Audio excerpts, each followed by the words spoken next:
అయ్యో ఆయిల్ వేసేసినట్లున్నానండి. ఇందులో ఆయిల్ వేయలేదు. నేను ఎప్పుడు కూడా ఇలా ఆయిల్ యాడ్ చేస్తానండి.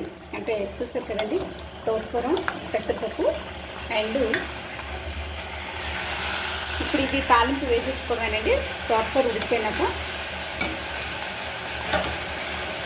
పెసరపప్పు సర్వ్ చేస్తుందండి. అండ్ 100% ప్రోటీన్ కూడా ఉంటుంది. అండ్ అనీమియా లోపం లేకుండా మనకి తోటకూర కర్రీ అండి. అదే రక్తహీనత, అనీమియా లేకుండా పప్పు, తోటకూర ఇందులో ఉన్న సూక్ష్మ పోషకాలు కలిసిలో ఉన్న లేవు బయటకు పోవండి.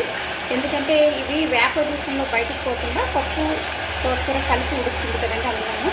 అండ్ ఇక్కడ చూసుకోండి,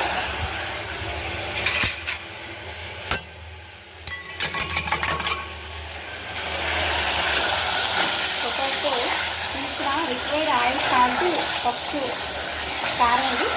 ఇప్పుడు రిక్వైర్డ్ ఆయిల్, సాల్ట్, పప్పు వేసి బాగా వేయించేసుకుంటారండి. బాగా వేయించేసినాక దింపే ముందు మనం చిల్లీ పౌడర్ యాడ్ చేసుకుంటామండి. నేను కారం ఆడించలేదు, మరపట్టించలేదు, అందువలన ఇది యూజ్ చేస్తున్నాను. దయచేసి మీరు ప్యాకెట్స్ యూజ్ చేయకండి.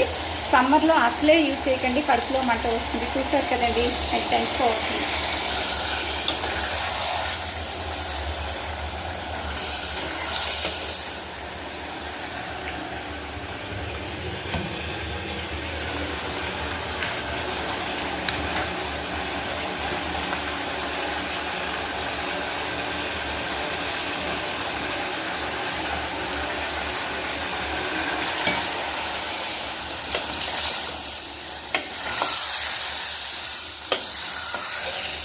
మనం ముందే కారం యాడ్ చేస్తే మనకు తెలుసు కదండి, అడుగు పట్టేస్తుంది, కర్రీ మాడిపోతుంది. అందువల్ల ముందు కారం యాడ్ చేయకుండా అదే రిక్వైర్డ్ ఆయిల్, సాల్ట్, పసుపు యాడ్ చేసుకొని ఇదిగోండి ఇలా ఫ్రై చేసుకుంటున్నాం.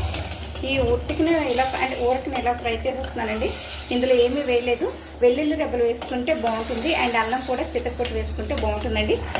ఫైనల్గా వేస్తానండి అల్లం వెల్లుల్లి పేస్ట్ వేసి, మన ఇష్టమేనండి. ఇంకా జీలకర్ర పేస్ట్ చేసి వేసుకుంటే బాగుంటుంది.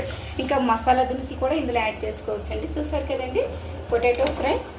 ముందైతే ఇలా ఫ్రై చేసేసుకొని దింపే ముందు మనం అవన్నీ యాడ్ చేసుకోవచ్చండి, పౌడర్లు అవన్నీ.